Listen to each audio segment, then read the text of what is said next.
Hello বন্ধুরা, bright root YouTube চ্যানেলে তোমাদের স্বাগত। আজকের ভিডিওতে ওয়েস্ট বেঙ্গল স্টেট ইউনিভার্সিটির থার্ড সেমিস্টার মিল বেঙ্গলি 2025 সালের সম্ভাব্য প্রশ্নগুলি দেখে নাও। এই প্রশ্নের উত্তর যদি তোমাদের পিডিএফ আকারে প্রয়োজন হয় তাহলে তোমরা আমাদের হোয়াটসঅ্যাপ নাম্বার 7501182206 এই নাম্বারে হোয়াটসঅ্যাপ করে এই প্রশ্নের উত্তরগুলি সংগ্রহ করতে পারো, যার মূল্য মাত্র 59 রুপিস। সম্ভাব্য 10 নম্বরের প্রশ্নগুলি হলো: ইউনিট 1 থেকে বাংলা গদ্য সাহিত্যের বিকাশে শ্রীরামপুর খ্রিস্টান মিশনের ভূমিকা আলোচনা করো। বাংলা গদ্য সাহিত্যের বিকাশে রামমোহন রায়ের অবদান লেখো। 3. বাংলা ভাষা ও সাহিত্যের বিকাশে বঙ্গদর্শন দিগদর্শন পত্রিকার অবদান লেখো। 4. বাংলা সাময়িক পত্রের ইতিহাসে সংবাদ প্রভাকর ও তত্ত্ববোধিনী পত্রিকার গুরুত্ব লেখো। 5. বাংলা গদ্য সাহিত্যের ইতিহাসে ফোর্ট উইলিয়াম কলেজের অবদান লেখো। 6. প্রাবন্ধিক অক্ষয় কুমার দত্তের অবদান আলোচনা করো। 7. বাংলা সাহিত্যে কালীপ্রসন্ন সিংহের অবদান এবং পারিচাঁদ মিত্রের অবদান আলোচনা করো। 8. বাংলা প্রবন্ধ সাহিত্যে বঙ্কিমচন্দ্র চট্টোপাধ্যায়ের অবদান আলোচনা করো।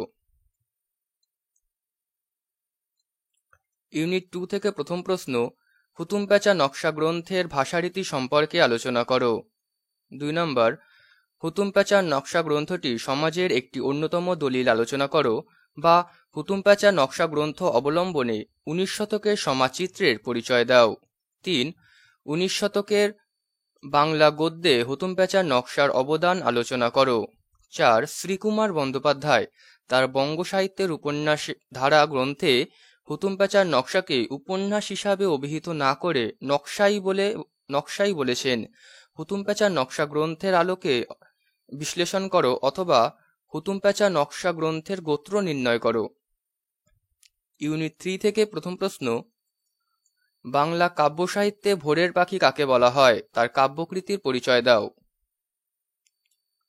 সাহিত্যিক মহাকাব্য সৃজনে মাইকেল মধুসূদন দত্তের অবদান প্রাসঙ্গিক কাব্য অবলম্বনে আলোচনা করো। নেক্সট কোশ্চেন: বাংলা কাব্য কবিতার ইতিহাসে মানকুমারী বসুর অবদান উল্লেখ করো। কবি হিসাবে স্বর্ণকুমারী দেবী কৃতিত্ব আলোচনা করো। 5. কাব্য কবিতার রঙ্গলাল বন্দ্যোপাধ্যায় এবং কামিনী রায়ের সম্পর্কে সংক্ষেপে আলোচনা করো। 6. যুগসন্ধির কবি ঈশ্বর গুপ্তের কবি প্রতিভার পরিচয় দাও। 7. হেমচন্দ্র বন্দ্যোপাধ্যায়ের কৃতিত্ব আলোচনা করো। 8.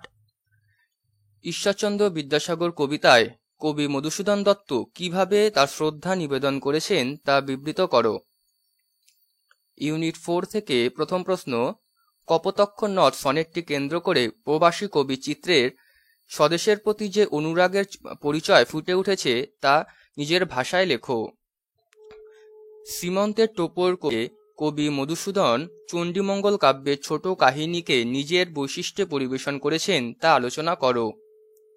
3 নম্বর: মধুসূদন পৌরাণিক অনুষঙ্গ ব্যবহার করে কিভাবে বঙ্গভূমি সৌন্দর্য প্রকাশ করেছেন তা কমলে কামিনী সনেট অবলম্বনে আলোচনা করো। বঙ্গভাষা কবিতায় কবির আত্মচেতনা ফিরে পাওয়া যে কথা আছে তা নিজের ভাষায় লেখো।